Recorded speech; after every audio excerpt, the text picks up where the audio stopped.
Welcome back to Hardball. The president and Democrats are going full speed to the finish line on health care reform. What can Republicans do to stop them? Joining me, Republican Senator George LeMieux of Florida. So, Senator LeMieux, what do you understand as going to be the Republican strategy starting, it'll probably be a week from Monday, when the baton is handed off from the House to the Senate on these fixes to health care? What is the Senate Republican plan? Well, we're going to do everything we can to make sure that the American people know that this is a bad bill, that it's being shoved down the throat of the Senate using a process, this reconciliation, that was never intended for a bill that's going to affect such an important part of people's lives in this country. So we'll be on the floor of the Senate. We'll be trying to make amendments. We'll be trying to make sure the rules are followed, and we're going to expose this process to the American people, just like we did back in December. What's wrong with a 50+1 vote? What's wrong with that on its merits? Well, two things. One is this reconciliation process was never intended for something as substantive as health care that affects every person's life, that's, depending on who's counting, 1/6 or 1/5 of the U.S. economy is impacted. The bill's already passed the Senate. These are some legislative fixes, whatever you want to call them, but it's a much smaller portion than what you're describing on the Senate health care bill, correct? Well, let's see what it is. We don't know what it is yet because it hasn't materialized. But if it's going to affect everything from Medicare Advantage to how Medicare works to how health care works in this country, it's still an issue that is not intended for reconciliation. The second point is the Senate is not supposed to be the body that passes things on a up or down majority vote. That's not what our founders intended. The Senate is supposed to be different from the House. George Washington said it was the saucer that would catch the hot coffee and let it cool down a little, and where we'd have sober and deliberative debate. We should have the opportunity to offer amendments, to discuss these issues, and do it in a way that's going to benefit the American people. If it's going to be some crammed down process of only 30 hours of debate and taking on an up or down vote, you're basically turning the Senate into the House. But I guess my confusion, you had a shot at filibustering this bill, the health care bill, back in December, correct? And you had a shot at doing amendments back in December. Well, we had a shot at doing some amendments. And remember, this bill that's coming over is not that bill. That bill will be the one that the House will take up. If they vote on it, it'll pass. This will be a new bill. We have the opportunity and we have the obligation. You know, look, I represent 18 million people in Florida. They want me to come up here and offer ideas.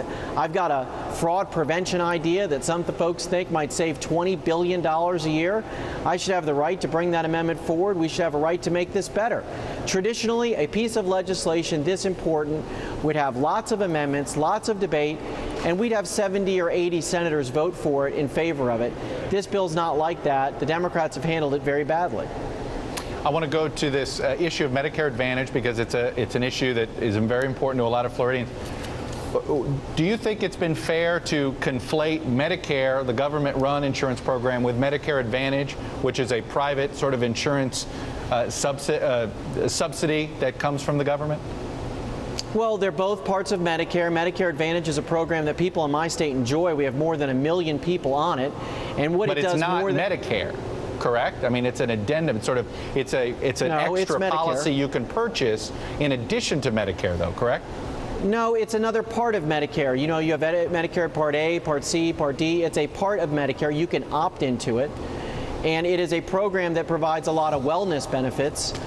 Independent of and better, I think, than normal Medicare. Health care, hearing care rather, vision care, wellness care, and seniors in my state like it. Now, can it be run more efficiently and more effectively? Sure, most everything in government can be. But the idea that we're going to eliminate it potentially is not going to have the seniors in my state very happy. I want to move on to some Florida. I want to do some local politics there. Obviously, Governor Christ appointed you. I would assume you are in favor of Governor Christ in this primary.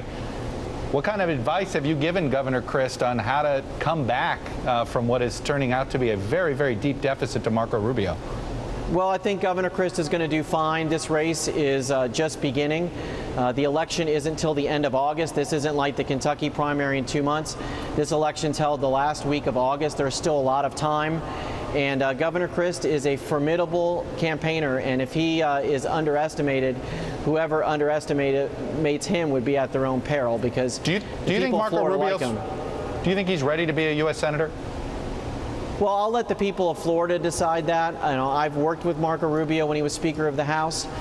His merits will come through, and the people of Florida will decide whether or not he's ready. This is a contest between him and the governor, and who is the best pick.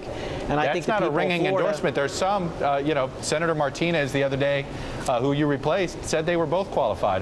You're not ready to say that he's ready to be a U.S. Senator? Yeah, he was the Speaker of the House in Florida. That is a qualification to be a United States Senator. That's legitimate.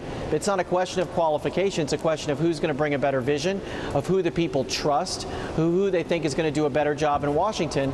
And I think the people will vote for Charlie Crist. All right. Senator LeMieux, thanks very much. University of Miami today actually advanced in the ACC tournament, so a little Florida love out there today. Yeah, the Hurricanes, it's all good. There we go. All righty, thanks for joining us. Thanks, Chuck. Bye-bye. All right.